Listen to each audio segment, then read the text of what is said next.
I accompanied my son to introduce him to Palestine and to introduce Palestine to him. And this experience, the father and the son going together to their birthplace, the birthplace of the father, and the Palestine of the news bulletins, the Palestine of anecdotes and stories of the elderly of the family being concretized in the eyes of the boy. I found this experience important to me and important to Tamim, my son. And I just decided to discover the voices, the remains, the memories that stayed in me after this visit with him. And I started the first lines and I couldn't stop, because I always feel that a good book is an unstoppable process. So I stumbled into another book after I Saw Ramallah. It was difficult, of course, to write about his feelings in that moment. For him, he was just beginning from zero to build a memory of the place, to know it for the first time. So, I mean, to him, he was just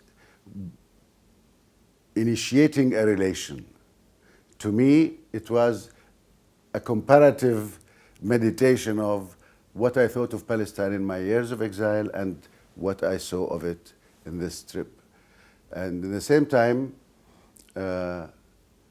what happened during this visit ended in Tamim becoming very much attached to the place, as if he has discovered a whole country ready-made, and as if the country discovered a son who was ready-made outside.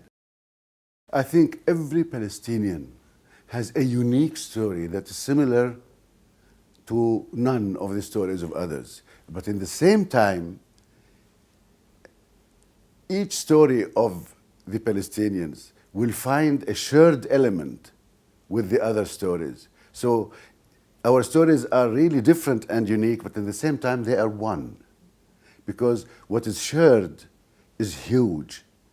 I mean, we share the sense of loss, the sense of exile, of being misplaced, of being oppressed, of being voiceless, of being of a negated history, negated geography.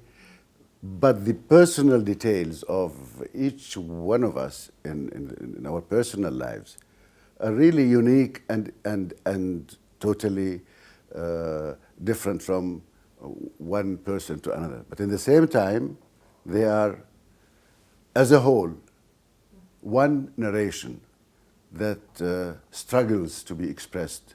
And that's why, I mean, writing a poem, a novel, a memoir, creating any work of art for the Palestinians is a way of finding a voice and owning the narration. And when you own your narration, you own your history. This is not a political statement or political treatise or political lecturing. And this is not a book about any idea under the camouflage of art. No, this is a work of art. It should be written as a work of art, and I hope it will be received as a work of art. Regardless of your theme, you have to be read with pleasure. Even if you are writing about a tragedy, it should be pleasurable to read, enjoyable to read. Otherwise, you are giving a political speech and not a work of art. And this is, I tried all through my works and my life to avoid.